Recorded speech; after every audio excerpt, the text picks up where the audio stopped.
Yuk. Mulai ya. Gus. Oke. Gus, nih Gus, dikit lagi Gus.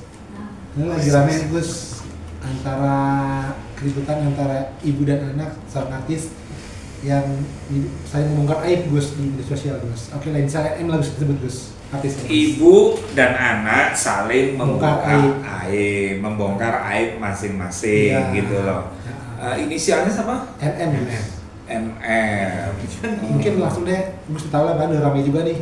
Kita Mirzani lah Gus. Iya, terima kasih teman-teman. Saya dalam hal ini sebenarnya tidak ingin ikut campur ya. Cuman saya prihatin ya, jika ada seorang ibu misalnya mengumbar aib anaknya, walaupun anaknya itu salah misalnya.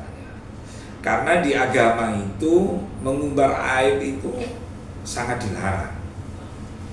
Mungkin kalau saya melihat Mbak MM ini mungkin hadir di televisi, kemudian ditanya, terus di televisi ya waktu itu nggak kuat, mungkin dia beranggapan gimana sih saya ini yang melahirkannya, kenapa dia tidak taat kepada saya, kenapa dia tidak hormat sama saya, kok malah dia memilih laki-laki.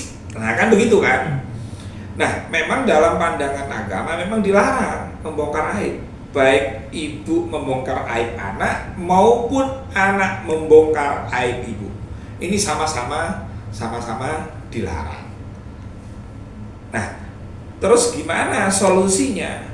Nah, solusinya adalah seorang ibu ini, karena bagaimanapun kan ini anak ini. Kamu bagaimanapun ini adalah anak kamu, anak yang dilahirkan dari rahim seorang ibu kan itu. Nah, tapi kadang-kadang memang mudah-mudahan ketika saya bicara ini menjadi menjadi koreksi atau bahan untuk ke depan.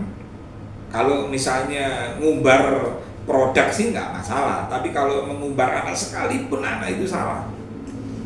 Jadi anak harus tetap dilindungi, apalagi anak kepada orang tua. Justru itu malah lebih didahulukan. Makanya Rasulullah waktu itu kan ada seorang sahabat, ya Rasulullah, siapakah yang harus saya taati? Ibumu. Lalu kemudian siapa lagi ya Rasulullah? Ibumu. Kan itu. Terus setelah ibuku siapa lagi? Ibu. Sampai 3 kali loh. Karena memang perjuangan seorang ibu itu sangat-sangat berat. Dia coba deh sampean Kang Abud hamil, bawa balon aja deh, nggak usah hamil beneran nih sampai 9 bulan. Balon loh itu padahal. Itu aja berat. Sampai segitunya Rasulullah berpesan kepada kita semua untuk supaya ta'dzim, nurut sama ibu, nurut sama orang tua. Baru setelah itu ayahmu, abimu, sampai segitunya. Ya kami memahami mungkin Mbak NM ini, saya suka kok gaya ceplas-ceplosnya Mbak NM ini. Cuman ketika teman-teman bertanya tentang pandangan agama, bolehkah seorang ibu mengumbar aib seorang anak? Bolehkah anak mengumbar aib seorang ibu? Ini sama-sama nggak boleh. Sama-sama hibah, sama-sama dilarang. Hibah itu sama halnya memakan bangkai saudaranya. Kan ngeri itu kan. Mungkin maksudnya Mbak MM ini untuk mengedukasi masyarakat, kalian yang jadi anak, hendaklah kamu nurut ibumu yang melahirkan, bukan nurut laki-laki yang apalagi sampai itu kan hamil ya. Memang hamil beneran atau diduga hamil.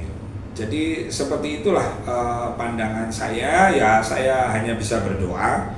Mudah-mudahan artis-artis yang ada di Indonesia ini sedikit mengalami ujian, cobaan, karena artis ini memang rawan ya. Artis ini kan besar dari wartawan, jadi ketika ada masalah, wartawan bertanya. Nah, tapi kadang-kadang artis ini terpancing. Yang harusnya itu tidak diungkapkan ke ruang publik, akhirnya diungkapkan, disampaikan. Seperti itu. Ya, saya berdoa mudah-mudahan cepat selesai, bisa rukun kembali. Wah, tidak boleh seorang ibu bersumpah serapah misalnya ya, bersumpah serapah, kamu sudah tidak jadi anakku, kamu sudah ini, nggak bisa. Ada pertanggungjawaban itu di akhirat. Jadi kalau punya anak misalnya dia tidak menjadi anak durhaka, nah bagaimana tugas orang tua? Karena yang bisa menggerakkan hati anak tersebut yang dianggap durhaka itu Allah. Jadi ya munajatlah, mintalah kepada Allah, minta sampai betul-betul dikabulkan oleh Allah. Itu sih orang tua ya, memang tugasnya begitu. Ya paham ya? Yes.